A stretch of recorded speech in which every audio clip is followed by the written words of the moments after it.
Les salariés du jeu vidéo en grève.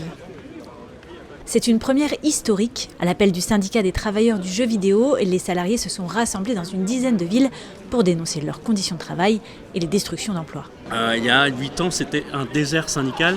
Et aujourd'hui, on a assez de monde au sein des syndicats et notamment au STJV pour se dire qu'on peut faire une grève générale et qu'on peut peser sur la question des débats au sein de l'industrie pour demander de meilleures conditions de travail, pour avoir voix au chapitre notamment sur le plan créatif, mais aussi sur comment se structurent les entreprises. Parmi les revendications de ce secteur, qui emploie entre 12 000 et 15 000 personnes en France, l'arrêt des licenciements, de meilleures conditions de travail et plus de transparence sur le fonctionnement et les finances des entreprises.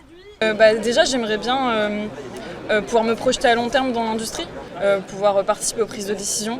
C'est ultra frustrant en fait de travailler sur un jeu, dire là on va se prendre un mur, là je pense que ça va pas marcher, et puis 1 an, 2 ans plus tard le jeu il sort, il y a exactement le même problème, les joueurs et les joueuses ils le remarquent, et là tu te dis mais je l'avais dit en fait, pourquoi on m'a pas écouté? Après des années fastes liées au confinement, où les ventes s'étaient envolées, cette industrie traverse une période de reflux depuis près de 2 ans, marquée par des vagues de licenciements et des fermetures de studios.